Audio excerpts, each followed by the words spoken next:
CBS News Miami. Good afternoon, and thank you for joining us. I'm Naja Sherman, and welcome to CBS News Miami's 4 p.m. Quickcast. Let's take a look at today's top stories. Right now at 4, we are tracking the tropics. A disturbance in the Caribbean has now been upgraded to a potential tropical system. This afternoon, the Florida Keys are under a tropical storm watch.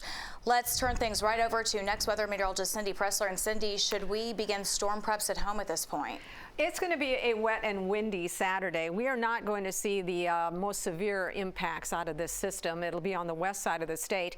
But no doubt, if you live in an area that has the potential for flooding, this is something you want to watch for. If you have plants out on the lanai or the balconies, you might want to bring them in, because we could see some wind gusts, 40, maybe even up to 45 miles per hour, even on this side of the state. So throughout the day, it's a next alert day, by the way, tomorrow. We're going to see these effects all day long, on and off rain. Could be heavy at times as we get these bands of showers and storms coming in. Localized flooding definitely going to be possible in some spots, not everywhere, but some spots. The core, or this is where this potential cyclone or system is right now, is still sitting over Cuba at this point. Lots of showers and thunderstorms, still very disorganized. It has to be over open water in order for this to form a closed low, and it hasn't done that so far. But this is the proposed track now. This continues to change just a little bit with every update. So this is the one as of 2 o'clock this afternoon.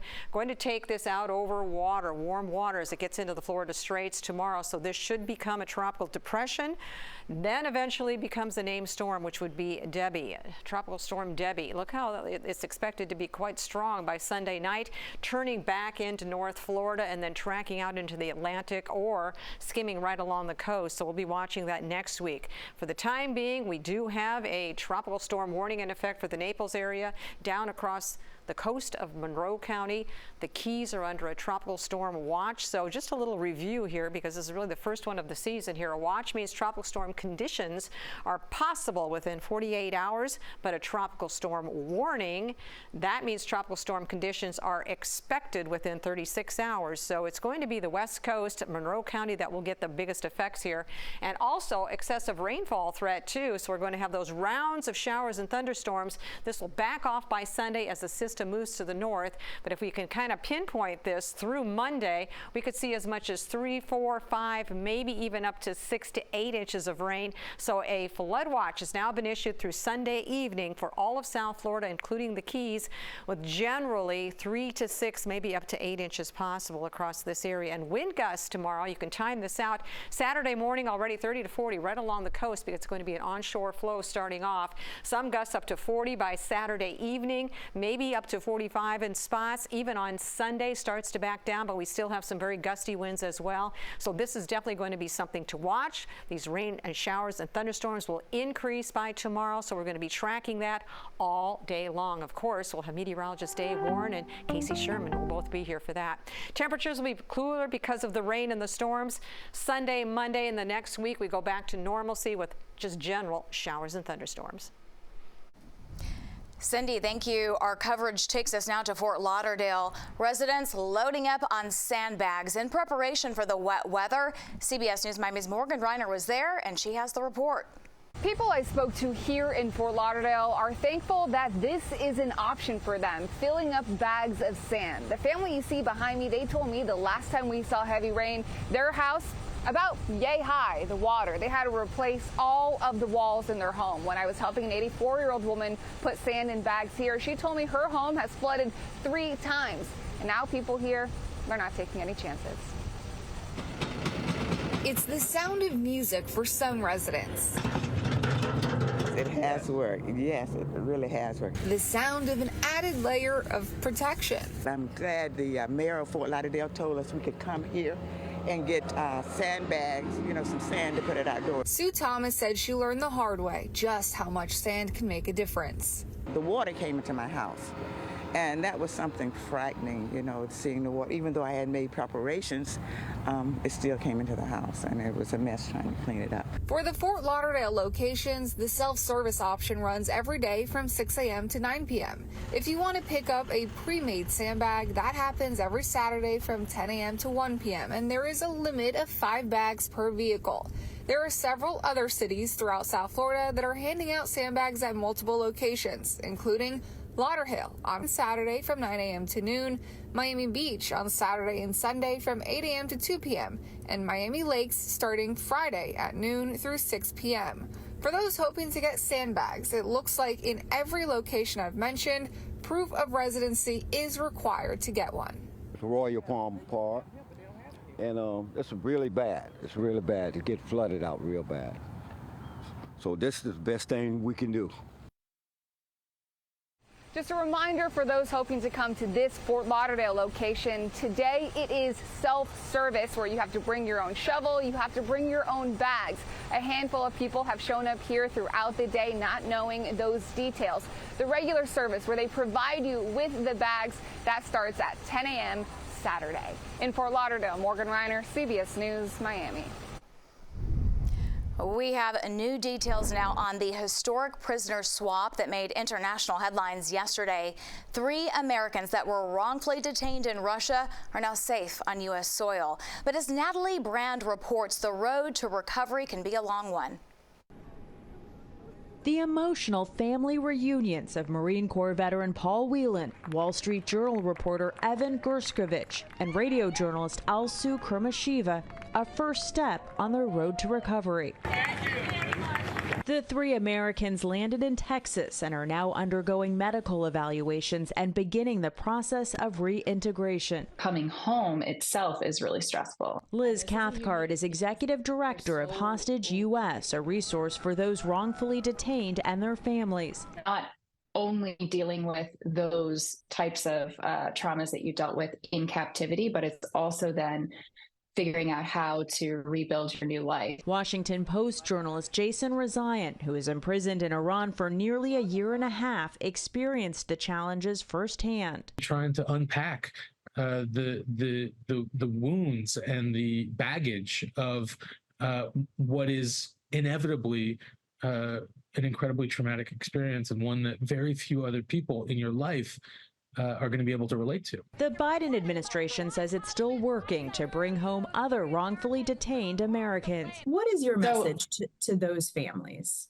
This is a really challenging moment for the families who didn't have somebody come home. Our heart goes out to them. President Biden was asked Friday about Pennsylvania teacher Mark Fogel, who was arrested in Russia in 2021. We're not giving up on that. It's estimated more than 40 U.S. nationals are currently held hostage or wrongfully detained across 16 countries, according to the Foley Foundation. Natalie Brand, CBS News, Washington. A Catholic priest wants help finding the man who took Jesus away from a Catholic mission in Oakland Park. Surveillance images caught the crime. This photo shows a man walking up to the All Saints Catholic Mission and Soup Kitchen Wednesday night. Witnesses took photos of him after hearing noises. They say he yanked the crucifix off the cross and tossed it over a fence, then posed for cameras as he left. They say this is the 5th time in 2 years that someone has taken Jesus. I think we need to put him in jail only because he seems to be not completely walking rationally.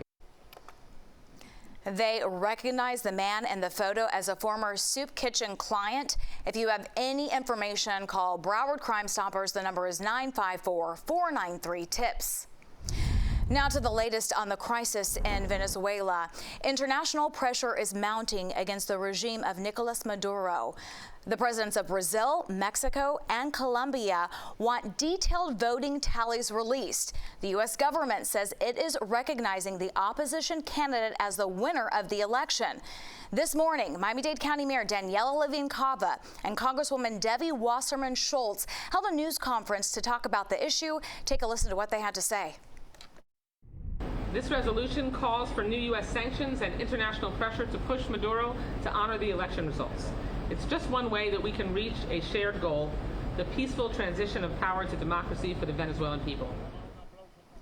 At least 17 people have died in protests since Monday, and more than 1,000 have been arrested. Now to the latest on Campaign 2024. Vice President Kamala Harris has secured enough votes to become the Democratic Party's nominee for president. The online voting process doesn't end until Monday, but the campaign marked the moment when she crossed the threshold to have the majority of delegates' votes. Harris is poised to be the first woman of color at the top of a major party's ticket. Pennsylvania Governor Josh Shapiro canceled a fundraising trip to the Hamptons this weekend. It's amid speculation that he could be Vice President Kamala Harris's running mate. CBS News learned at least 6 men have had calls with her team this week about the job. That includes 4 governors, a senator, and a cabinet secretary. The Trump campaign said it has raised nearly $139 million in total last month. But this morning, the Harris campaign announced it has raised $310 million in July. One of the biggest primary races in Miami-Dade County is for the county's top cop, and for the first time since the 1960s, voters will select a sheriff. A mix of 15 Republican and Democratic candidates want the job, and we want to help you make your choice. 13 accepted our invitation to answer the same 5 questions individually, and you can find them all by going to our website, cbsmiami.com. Early voting in Miami-Dade starts Monday. In Broward, early voting starts next Thursday. The primary is August 20th. When we come back, are you looking for a new job? We have some helpful tips that you may want to learn if you're trying to land your next gig. Welcome back to the Quickcast. A new report shows that the economy has added 114,000 jobs in July, but that's actually a slowdown from the previous 2 months. The unemployment rate jumped from 4.1 to 4.3%. Many experts now questioning the Federal Reserve's decision this week not to cut interest rates because many say that could have given the economy a boost. Millions of job seekers still actively looking for employment. LinkedIn asked more than 1,000 hiring managers why they didn't bring in a candidate for an interview. And the most common answer, the candidate didn't have the right skills. One expert shared the top 5 things that hiring managers are looking for once you land that interview. They're looking for someone who comes prepared, who has really good questions, has done their homework on the company, and is really able to sell themselves in terms of why they're the best fit for the role. Sure. Demonstrate that you've been out there learning, because skills, as we know, are changing so rapidly that you're always out there trying to learn the newest thing and keeping yourself really fresh with those skills. Fisher also recommends including the skills the company is looking for on your LinkedIn profile and resume. Countdown to kickoff is on. The first preseason game is 1 week from tomorrow, Friday, August 9th at Hard Rock Stadium. The Falcons will take on the Dolphins at 7 p.m. only right here on CBS News Miami. You can catch Steve Goldstein, Kimbo Camper, and Mike Cunio on the call. And Dolphins Weekly Live makes its return this Sunday at 11:30 a.m. We are breaking down what we've seen so far at camp and looking ahead to the Fins' joint practices against the Falcons. Dolphins Weekly Live is with you all season long. That's your CBS News Miami Quickcast. I'm Naja Sherman. Stay tuned for more news right here on CBS News Miami, and have a great day.